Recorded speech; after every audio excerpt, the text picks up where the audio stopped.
بسم اللہ الرحمن الرحیم۔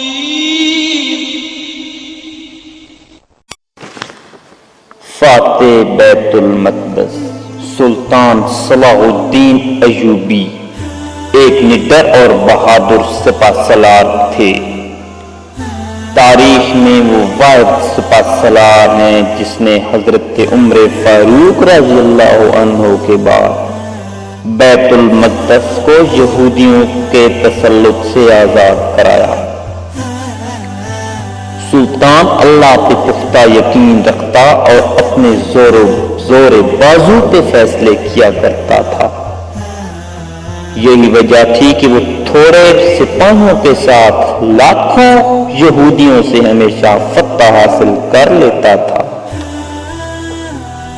یہ واقعہ بھی سلطان صلاح الدین ایوبی کا اللہ پہ یقین کا ایک عجیب و غریب واقعہ ہے۔ ایک دفعہ سلطان اپنے لشکر کے ساتھ یہودیوں کے ایک شہر پر حملہ کرنے جا رہا تھا۔ رستے میں ایک جنگل آیا۔ جب سلطان کا قافلہ جنگل میں پہنچا تو سلطان دیکھتا ہے کہ رستے میں ایک نجومی بیٹھا ہوا ہے۔ سلطان نے نجومی کو دیکھ کر قافلے کو روکا اور گھوڑے سے اتر کر نجومی کے پاس آیا۔ سلام کے بعد سلطان نے نجومی سے پوچھا کہ میں جس مارکے پہ جا رہا ہوں کیا کامیاب ہو جاؤں گا یا نہیں؟ نجومی کے پاس اپنے کچھ موتی پتھر پڑے ہوئے تھے۔ اس نے اپنے مخصوص انداز سے آنکھیں بند کر کے وہ موتی پھینکے اور سلطان کو کہا کہ سلطان اس مارکے میں آپ کی فتح نہیں ہے۔ سلطان نے کہا کہ پھر پھینکو۔ نجومی نے پھر آنکھیں بند کر کے وہ پتھر پھینکے اور سلطان کو وہی جواب دیا۔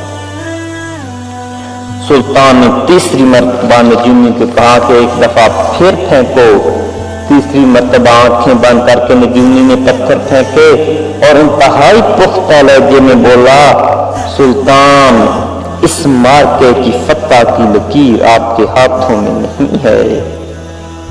یہ بات سننا تھی کہ سلطان نے اپنی تلوار نیام سے نکالی اور اپنے بازو سے چیرا لگا کر لکیر لگا دی اور نجومی کو کہا کہ یہ دیکھ لکیر پڑ گئی ہے، اور اپنے قافلے کو چلنے کا حکم دے دیا اور اس یہودیوں کی بستی پر دھاوا بول دیا۔